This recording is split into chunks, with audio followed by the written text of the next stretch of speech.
Wright standard 52-inch one, running the Kawasaki 23.5 HP. Looks like I got a bad starter, but we're going to test to make sure. We do simple test, we can do complicated test. We'll go with simple. Okay, we're going to check if there's ground and power. Pretty easy. The power probe. You can get a cheap knockoff power probe at Amazon.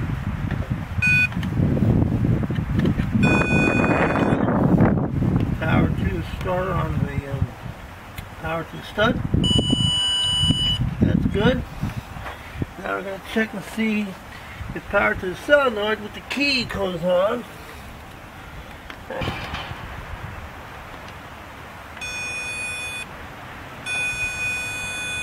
Now that should go red, and the tone should change when I hit the key.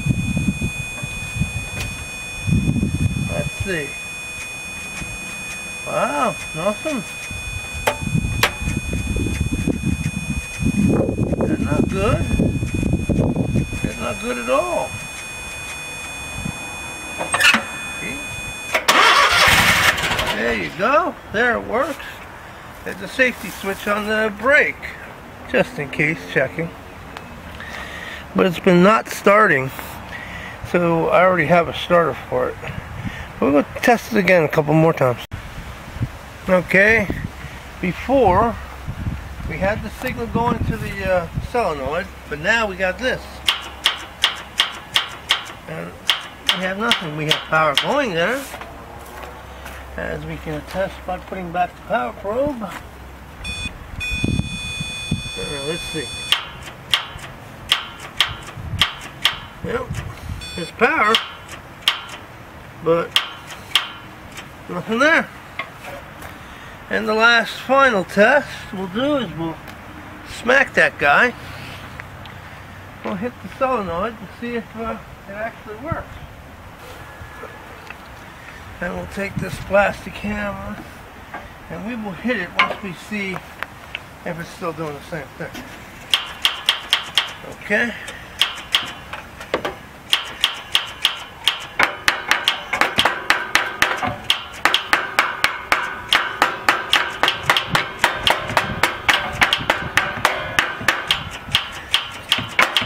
It may have just gone bad all the way.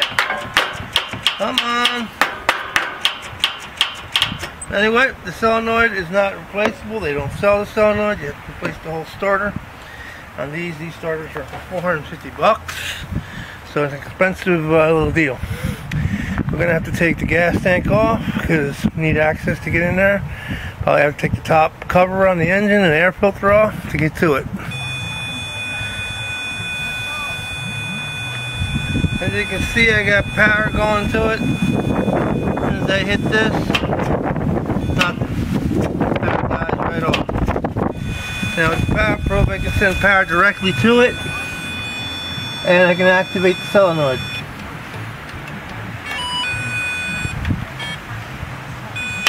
See? Again.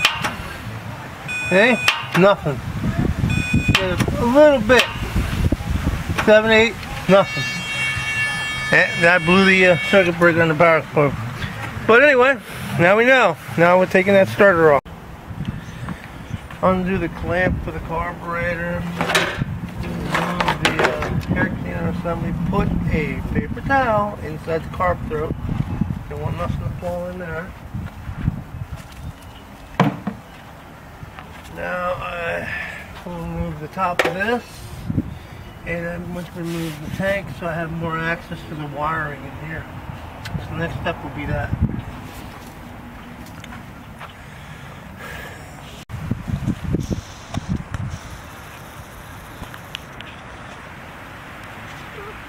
After about 18 bolts, it surrounds the whole shroud all the way around. And some that hold the fuel pump and the hoses together, clamps. You have these torque T30s right here for the dust shield, little screen that holds it. It's on top of the engine fan, keep things dirt and debris from going in there. The tank is easy. These clamps come completely off. Don't unscrew them all the way, that way you can slip them back on. Same thing with the back ones, like that. Just move the tank to the back slightly. That'll give you access into there. And just tie it down with something. With the tank out of the way, it gives you access to get in here to get to the nut here. I'm not sure on the size. It looks like it's supposed to be 11 millimeter. Might be a little larger. Might be a ½ inch.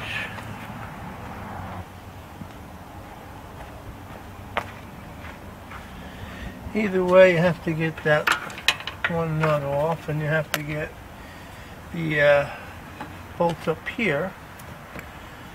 Here there's the grounds, and this other one holds on the cable, so that's got a cable tie holding that, and another ground here. Once these are released and moved, I can get the starter out.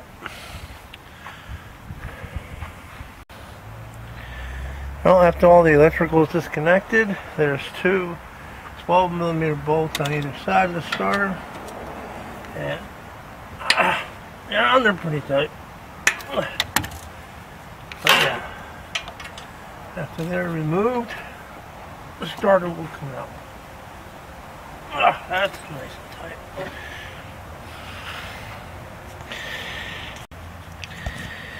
When they put these machines together, they don't really pay attention to whether they're going to be repaired later down the line. They don't really care.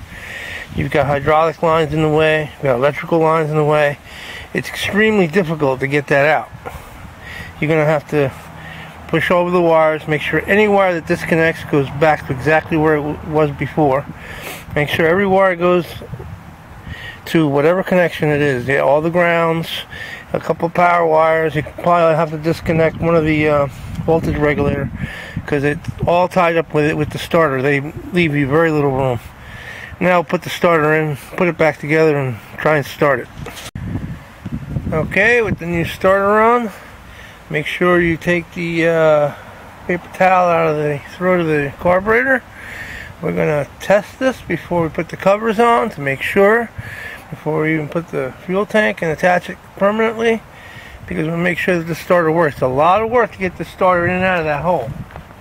You don't want to have to do it twice. Once is enough. Let's see. Yep, works pretty good. Let's choke it.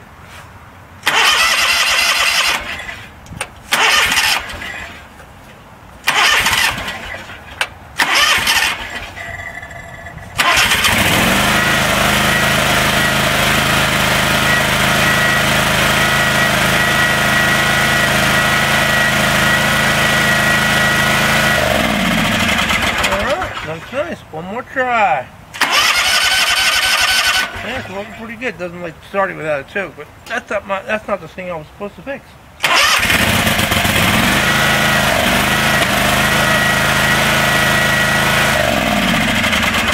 Alright, it's got a starter on it. It's working now, and I can put everything back together again. You don't need to see that. It's easy. It's just reverse of what I did. Alright, thanks for watching.